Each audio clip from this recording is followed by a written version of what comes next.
Welcome to this channel. If you are new here, consider subscribing and turn on your notification bell that whenever I post a new video, you'll be notified. This is the channel dedicated to help students in exam rooms and perhaps those writing their exams in the near future. All content here are exam focused, but for those that want more explanation, we'll be able to cover topics in depth.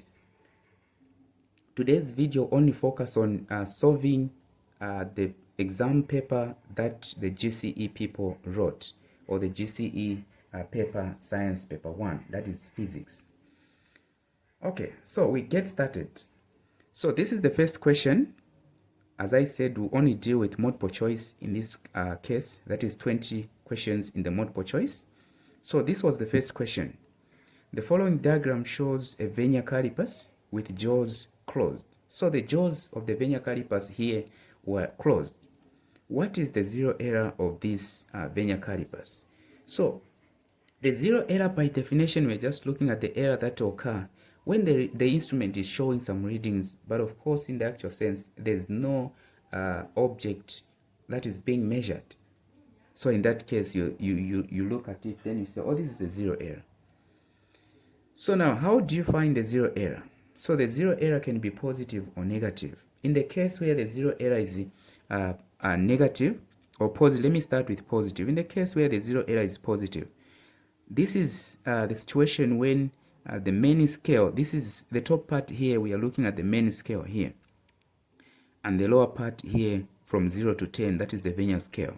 So when you have the positive zero error, the vernier scale, the zero mark of the vernier scale, in the actual sense, this zero mark of the vernier scale and the main scale supposed to coincide, supposed to be like this. So this is 0, this is 0, supposed to be like this. Now when it moves, the vernier scale moves slightly to the right. In this case, let's say we have a scenario like this. This is the main scale and this is the vernier scale. So in this case, we have the positive zero error, okay? And in the case where you find that the zero, the vernier scale is to the right, to the left, I mean, of the main scale, in this case, we have the negative zero error, okay?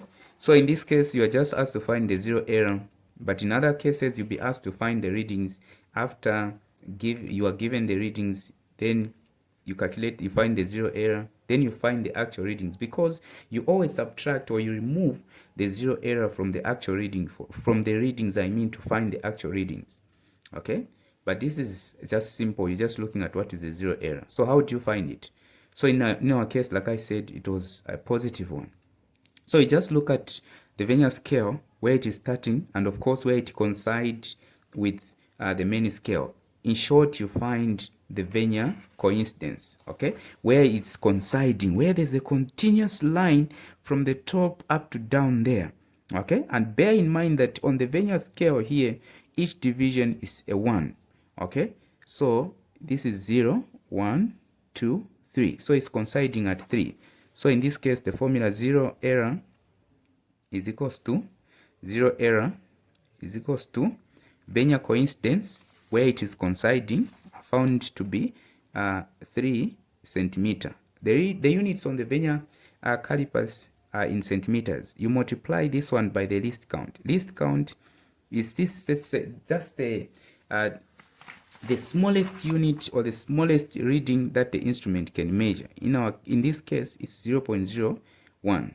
So if you multiply 0.3 and 0.01, you're going to have a 0.03 centimeter. So this was the zero error. So please, if you need more explanation on this one, I'll create a video just specifically on how to get the readings on the vernier calipers and the micrometer, screw gauge, and of course other instruments of measurement that I use to measure length.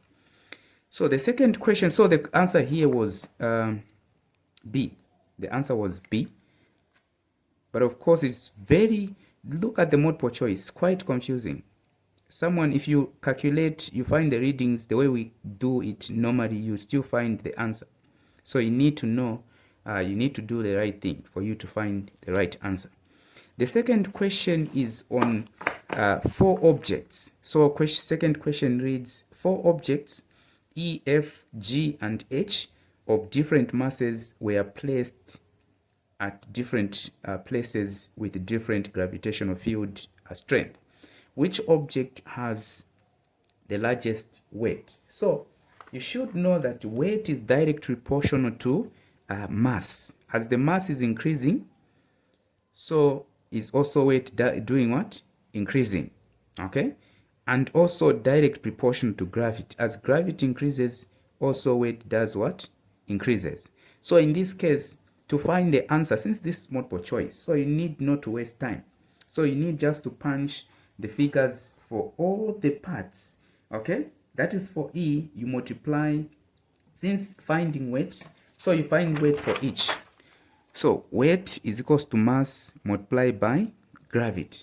Okay, so in the first one, the first case, that is E is equals to 80. So we are going to find the weight for E. Weight for E is equals to mass multiplied by gravity. In this case, the mass is 8 multiplied by 10.4. 10.4. What is the answer?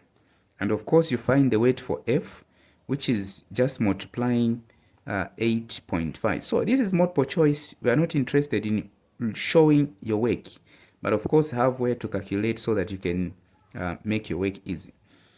The third one, that is G, is 9.0 multiplied by 10.2. And the next one, that is this one for G. And the next one, which is H, you just find the weight of G, that is 9.5 multiplied by 9.5. Okay, if we were to punch on the calculator here, the first one, that is 8 multiplied by 10.4, it will give us 83.2. Then the second one, which is 8.5 multiplied by 9.8, it will give us 83.3. The next one, you look at 9.0, which is just 9 multiplied by, in this case, 9.0 multiplied by 10.2, which is 91.8. Then the last one, 9.5 multiplied by 9.5 to give us 90.25. So in this case, if you look at this one, 83.22. So the smallest in our case is this one, followed by this one, followed by this one. So this one is the one that has highest. So the one that has mass of 9 and weight of 2.5. Why not this one? This one has mass. So like I said, mass, as the mass increases, also the weight increases. I mean the gravitational field increases. Then it gives us the increase. So C was the answer in this case. So our answer here is C. Now, let us look at the next one, which is a coconut. So the question 3, a coconut drops from the top of a palm tree 20 meters high. If air resistance is integrated, how long will it take for the coconut to reach the ground? So automatically this is free fall. Okay, so air resistance is neglected. Now you are given, so first thing, you correct the data that you are given. So we are solving this question, you correct the data that you are given. So what data are you given in this case? So what information, if you look at it, you are given a height, okay, height 20 meter. And what else are you given? Gravity, you take it to be 10 Newton per kg. That is what you are given. How long will it take to the coconut to reach the ground? Now, how long we are looking at time? So which formula can we use? We have this formula of uniform acceleration, or uniformly accelerated motion, vu squared plus 2ax, where x is distance, which can be vertical or horizontal. So this one is distance. Then this one is acceleration.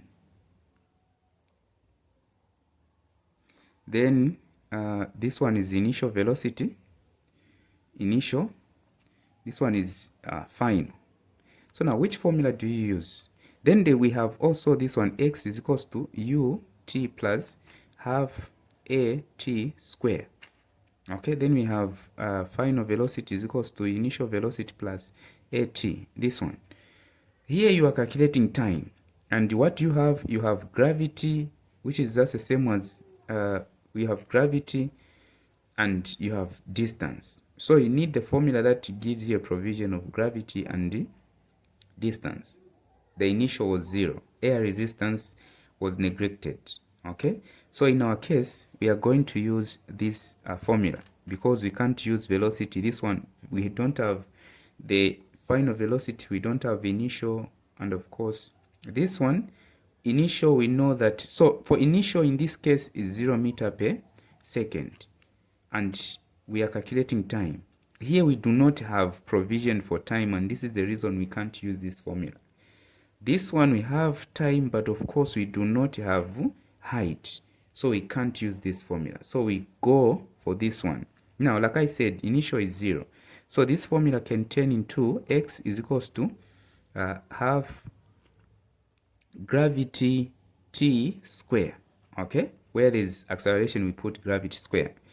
So now in this case, what do we have? Gravity 10 Newton. By the way, this x is distance, so I'll put 20 meter.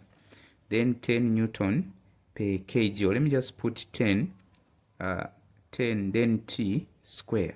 Okay, and of course here I'll just put 20 is equals to half 10, I'm just rewriting it properly, square. In this case, if you are multiplying in such a case, that's the same as 10 divided 2. So 10 divided 2 is just the same as 5. T square is equals to 20. Want to remain with t because you are finding time. So divide 5, divide what? 5. So in our case here, you have t square is equals to 5 into 20 is 4. Want to find time and not t square or time square. So what do? We introduce the square root. The square root, in this case, t becomes 2. There's no negative time. So in our case, we just pick the positive figure, and in this case, the time was 2 seconds. So if you look at the question, the answer was A. Okay. Next part of this paper. So we go to question 3. So this the one we're solving was question 3 actually. So we go to question 4. Now, question 4, if you look at question 4, this is on moment, okay? Forces, effect of forces causing the turning effect. So this particular part, you find it on forces. So the following diagram shows uniform meter rule in equilibrium, which means the meter rule was balanced when the different masses are hung on either side. So on both sides of the pivot, we have masses hung there. Calculate the value of x. So this one I'll show you. This one is the simplest method. So we are solving question A4. So the simplest way you can handle this question, you just apply the principle of moment. What does the principle of moment state? So to simplify it, if the forces are balanced, okay, on both sides, in this case, we are just looking at the moment on the clockwise is balanced to that of what? And clockwise. And you know that moment is equals to force multiplied by what? Distance. This distance is the perpendicular distance from the point of action of the force to the pivot. That is what force is. But in this case, you are not asked to calculate moment or do. We are calculating mass. So if that is the case, then we can put mass where there's force, because if you look at force is equals to so mass times acceleration. In this case, let us just focus on in this. So we apply the principle of moment, but in this case, we're going to put mass 1. Let me use small letter m. Mass 1, distance 1 is equals to mass 2, distance 2. So that is the formula that we apply, okay, as a principle of moment. Now, each side, how many masses do we have? So the sum of everything this side is equals to the other side, clockwise and clockwise, okay? So make sure you, whichever way you put clockwise, yes, you need to determine which is clockwise, which is anti-clockwise, but of course at the end, still find the same, the same answer. But in this case, like I said, also if you want the topic on its own, we can still cover it, okay, at your request. So let us let us continue now.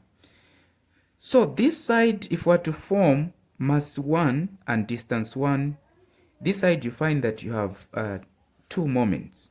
So we are going to have mass 1, distance 1, plus mass 2, distance 2 is equals to mass 3, distance what? 3. Someone is wondering, where are you getting mass 1? Where are you getting distance? So this side we have 1, 2. So we have mass 1, mass 2. So we consider this, if you start with this side, consider this one mass 1, this one mass 2. Then the other one that you are looking for becomes mass 3. So in our case, mass 1 is 10 grams. So you don't need to change the unit if you are finding the mass in this case. You just leave them. It's not in the case of moment where you convert to meters. In this case, you can just apply them like this. So mass 1, which is 10, multiply by distance. Now the distance here, be careful when picking the distance. It is the distance from here up to here, and not the distance from here up to here. So pay attention. It is always from the point of action to the pivot. So this is where the distance. So in this journey, you find that you have 30 meters from here, centimeter, I mean, from here up to there is 30. From here up to there is 40. So for you to move from here up to the pivot there, you find that it is 40. So the distance is 40 centimeter, okay? Plus, what is mass 2? Mass 2 is 20 gram. Multiply by, what is the distance? In this case, we are looking at this one up to the center, which is 10 centimeter, is equals to, so I'll just write the other part this side for the sake of space. So mass x, we don't know it. So x multiplied by distance from here. So it is not the distance outside, but it's the distance from here going to the pivot. It's the one you pick, this distance from here up to there. So you find that the distance is 40 centimeter, okay? So now if you multiply here, the first part will be 10 multiplied by 40, it will be 400. But of course, bear in mind this gram, centimeter, in this case, plus 20 multiplied by 10 is just 200 gram centimeter is equals to 40 centimeter x, okay? If you add, it will give you 600. Since these are like terms, it will give you 600 gram centimeter is equals to 40 centimeter x. You want to find the value of x, so you divide both sides by 40 centimeter. 40 centimeter. So in this case, x is equals to 400. By the way, here is 400. So centimeter and centimeter goes. Zeros you can cancel them, and zeros you can cancel them here. So you remain with the 60. That is 6 divide. This one was supposed to be okay. 400. This one gives, okay, 400. This one gives 200, 600, yeah? So if you look at this, if you divide 400, the other side is 40, not 400, by the way. So here we're supposed to cancel a 0, just 1 0. So you remain with the 60 divide 4. And 60 divide 4 is just 15 grams, the unit grams. So this is the mass of x, okay? This is the mass of x. So the answer here therefore was 15 grams, and that is C. So the answer was C, 15 grams. let us look at the next one. The next one is finding. So we are on question 5. Question 5, we are looking at a bullet passes through a wooden block of 0.2, so a wooden block of 0.80 meter thick. So the velocity of the bullet reduces from 700 to 300 meters per second as it passes through the block. If the masses of the block, or the bullet I mean, is 10 grams, calculate the work done by the bullet. Okay, so now for us to calculate the work done, okay, so I'll use this same paper as still space here. For us to calculate the work done in this case, so that is question 5, A5. Work done is equals to force multiplied by distance. Now, this force that we are looking for is the deceleration force. So bear in mind it's the deceleration what? Force. So now, again, the way we can find force, you should bear, so this is the formula that we are going to apply. But before then, because the distance we are given, if we were to correct the data here, distance, let me put D for distance, is equals to 0.80 meter. That was the distance. Do we have force? Force we do not have. How do we find force then? And you know that force is equals to mass multiplied by acceleration. And this acceleration is a deceleration, since we are looking at the deceleration force.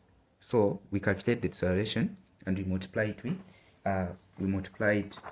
by mass. Do we have the mass in this case? So we have the mass of the bullet, which is 10 grams. Okay, so how do we solve the question then? Now look at this. In addition to what we are given here, we are saying it passes through the bullet, the velocity of the bullet reduces. So it was initially 700 meters per second, and now it reduced to 300 meters per second.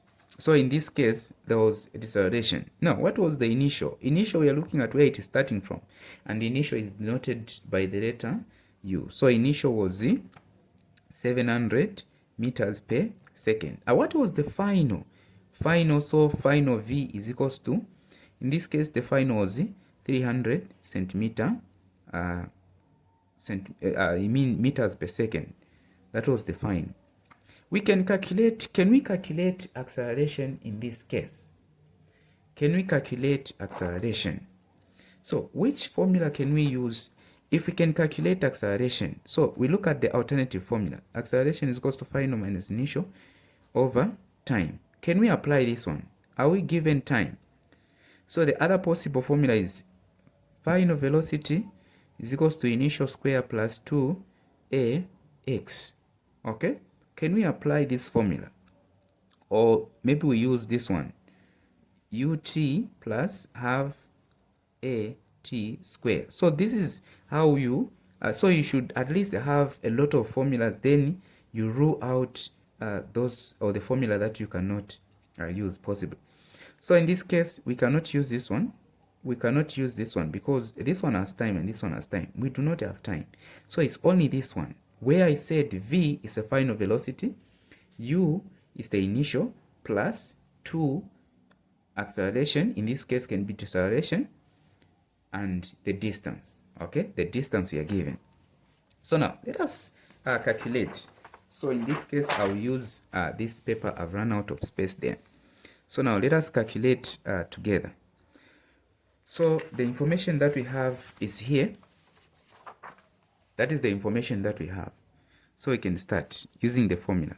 So final is equals to initial square plus 2ax.